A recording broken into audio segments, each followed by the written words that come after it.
সময় কত দ্রুত চলে যায়। এই তো সেদিন আপনাদের ভাইয়া বাংলাদেশে আসলো আর দেখতে, দেখতে চোখের পলকেই মনে হচ্ছে সময়গুলো যেন শেষ হয়ে গেছে।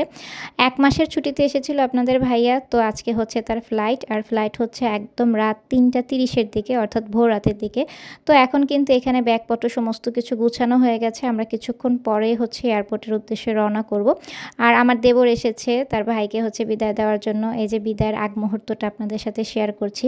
আর বিদায়ের জিনিসটা সবসময় অনেক কঠিন হয়। প্রিয় মানুষটার সাথে যে কয়টা দিন কাটিয়েছি আলহামদুলিল্লাহ অনেক ভালো কাটিয়েছি। আর সেই প্রিয় মানুষটাকে যখন বিদায় দিব স্বাভাবিকভাবেই অনেক কষ্ট লাগছিল। তো আপনাদের ভাইয়াকে বিদায় দেওয়ার জন্য এখানে কিন্তু পরিবারের সবাই এসেছে, কথাবার্তা বলছিল। আর কিছুক্ষণ পরেই কিন্তু আপনাদের ভাইয়া চলে যাবে, এয়ারপোর্টের উদ্দেশ্যে রওনা করবে।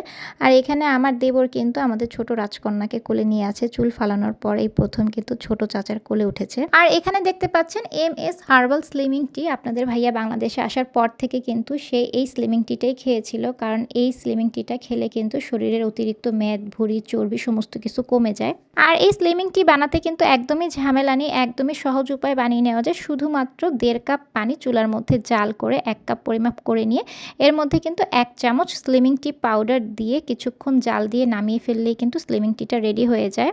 দ্রুত ফলাফল ও রেজাল্ট পেতে কিন্তু সকালে খালি পেটে ও রাতে খাওয়ার 1 ঘন্টা পর খেতে হয়।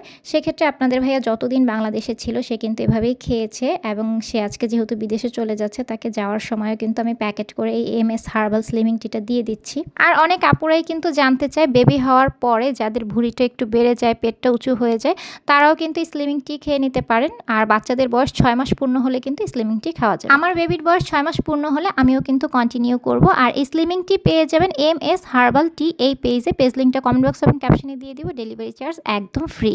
আর আপনাদের ভাইয়ার জন্য এখানে কিন্তু অনেক খাবার রান্না করে তারপর দিয়ে দিচ্ছি। এই সমস্ত খাবারগুলো রান্না করে ফ্রোজেন করে তারপরে কিন্তু কোনটা কোন আইটেম প্রতিটা জিনিসের নাম হচ্ছে আমি উপরে লিখে দিয়েছি। সুন্দর করে প্যাকেট করে দিয়েছি, একদম বিদেশে যাওয়ার পর্যন্ত, পৌঁছানোর আগ পর্যন্ত যেন ফ্রোজেন থাকে এবং নষ্ট যেন না হয় ওইভাবেই কিন্তু প্যাকেটগুলো করেছি। যখন করছিলাম তখন অনেক খারাপ লাগছিল। আর আপনাদের ভাইয়া বলছিল এগুলো যে 1 মাসের মতো সে খাবে, কারণ বাংলাদেশি খাবার সে কোথায় পাবে, ওই জন্যই কিন্তু দিয়ে দেওয়া। আর এই যে যাওয়ার আগ মুহূর্তে দেখতে পাচ্ছেন ছোট্ট বেবিকে কোলে নিয়েছে। এবার আপনাদের ভাইয়া বলছিল আমাদেরকে ছেড়ে যেতে অনেক কষ্ট হচ্ছে, কারণ অল্প কয়টা দিন ছিল ঠিকই, কিন্তু এত সুন্দর সুন্দর মুহূর্তগুলো কাটিয়েছে। এই সমস্ত কিছু ছেড়ে আবার সেই প্রবাস জীবনে ফিরে যাবে, স্বাভাবিকভাবেই অনেক কষ্ট লাগছিল। কি কি রান্না করে আপনাদের ভাইয়াকে দিয়েছি, এছাড়াও এয়ারপোর্টে গিয়ে আপনাদের ভাইয়াকে বিদায় দিয়েছি, সমস্ত ফুল ব্লগটা কিন্তু আগামীকালকের ব্লগ ইনশাল্লাহ আপনাদের সাথে শেয়ার করে দিব। কারণ খুব মন খারাপ থেকে আজকে ছোট্ট একটা ব্লগ আপনাদের সাথে শেয়ার করলাম। আর আপনাদের ভাইয়াকে বিদায় দিব আপনাদেরকে যদি না জানাই নিশ্চয়ই আপনাদের ভালো লাগবে না।